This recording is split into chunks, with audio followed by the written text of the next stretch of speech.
Ever since my days in the computer lab at school, I have hated losing progress in video games. I recall making it very far into Duck Life and then returning to see all my progress has been erased. Though the game is not a roguelike, the fact that the computers reset after every use sure made it feel like one.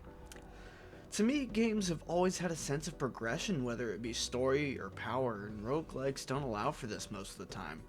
I've played Cult of the Lamb, Slay the Spire, and The Binding of Isaac. I hated them apart from Cult of the Lamb. It feels as if you can sink hours into them only to have your progression ripped away with one bad decision. I never found this fun. However, this all changed with Balatro. Balatro came on to my radar during the voting period for 2024's Game Awards. The hype around it was unmatched, and after seeing it on sale, I decided to take a risk. I could either stand steadfast in my roguelike opinion, or I might discover a new favorite. I truly believed that I would be unimpressed, but I took the gamble. But now that I've given some context, it's time to reveal how I feel about Balatro. Holy fucking shit, I love Balatro. It is so damn good. But before we get into that, let's talk about the history of the game. Balatro started development in late 2021. It was developed by Local Thunk and eventually published in early 2024. It began as an attempt to combine the card games Cheat and Big 2 into an online multiplayer experience, but this quickly changed. The game slowly evolved into Joker Poker, later named Balatro. The Jokers and boss blinds of Balatro were added around February of 2022. In March, Local Thunk decided to take a break from Balatro until they got the drive to continue working on it. Luckily, this drive returned in May. Around this time, the creator first considered releasing the game. They had never done so before, but something was different about Balatro. In January of 2023, Local Thunk began working on the game full-time. In May, the first beta came out and feedback was given and received. With this feedback, Local Thunk continued working on the game, and it was eventually released on February 20th to raving reviews. Balatro doesn't really have a story, but there is one ever-present bastard in the game. Jimbo is the name of Balatro's mascot, and he has a lovable little shithead. He likes to talk shit, which can be irritating, but it is fun and jest. On the surface, the game is pretty simple, but oh boy, does the rabbit hole go deep. Balatro is based on the card game of poker. The goal is to play the best hand possible in order to rack up points and proceed to the next predetermined blind, which is the term that refers to a round. The better hand you play, the more points you get. Scores are determined by a points X multiplier system.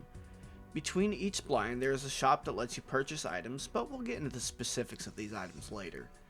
Every third blind is a boss blind that has some sort of special effect on gameplay. Defeating a boss moves you up to the next ante. By beating 8 antes, you win. This all seems a little mundane, but here's where it gets interesting. In the shop, there are packs of special cards alongside some solo cards. I'll start by covering Jokers. Jokers are basically a card that modifies how the game works. They can do things such as boost multipliers, make you more money, and more. These are the lifeblood of Balatro. There are 150 Jokers and they each change the game in some way. Don't worry, you can get multiple. Up to 5 to be specific. There are also Planet and Tarot cards. Planet cards increase the point and multiplier of a given hand. Tarot cards have some sort of special effect, but my favorite one is Wheel of Fortune. Wheel of Fortune has a chance to add a special enhancement to a Joker that you own. There are multiple decks of cards in the game, which also changes how the game plays from the beginning. Winning a run with a certain deck unlocks a new effect that can once again change how the game plays. I don't want to spoil everything, so I'll just leave it at that when it comes to gameplay. The art of this game is simplistic, but it is damn good. Everything is pleasant to look at, and the visual effects really add a layer to the visuals. There is a track that plays and evolves throughout your run, and it seems like it would get old quick, but after 50 hours in the game, it still puts me in a good mood. The performance of the game is wonderful. I don't believe I've encountered any bugs, but I think any bug beside game-breaking ones would honestly just add to the charm of it all. Balatro thrives due to its versatility. Runs can be similar, but they sure as hell are never the same. Not only is the game itself versatile, but it teaches the player to be as well. Another core aspect of the greatness of Balatro is the dopamine hit. As we all know, gambling equals dopamine. It's science. Though nothing is at stake apart from maybe time, every choice feels like a gamble, and when a choice pays off, oh boy, does it hit. At one point, I managed to score 700,000 on a few thousand point blind, and on the next blind I lost the run. It took me hours to get my first winning run, and once I finally did it, I was addicted. I couldn't stop searching for new winning combos, and luckily the game both rewards and punishes experimentation. One aspect I didn't mention earlier is that if you manage to obtain a blind score in one hand, the scoring section will burst into flames and it will be bigger based on how well you did. Now call me a caveman, but fire gets me excited. Balatro also takes its time to really teach you the mechanics. For example, I'm not a gambler and I do not know the poker hands. Don't worry though, you will learn them quick as there is an easily accessible menu that will show you the hands and how many points they're worth. You will not win until you have at least a very basic understanding of different combos, and to be honest, I absolutely love this as it makes me think. The game makes me feel smart when I do good, and it makes me feel like an absolute moron when I make stupid choices. If Balatro were a poker hand, it would score as 9 chips with a multiplier of 1. This is my dumbass way of saying the game is a 9 out of 10. Though the game is always fun, it can feel a bit samey in the visual and audio department, and it can be frustrating at times. Thank you everyone for watching this video.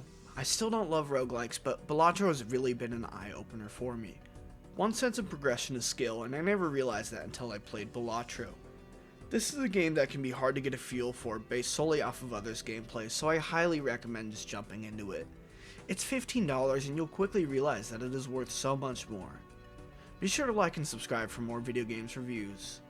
And remember, always take the wheel of fortune because we are a bunch of degenerate fucks.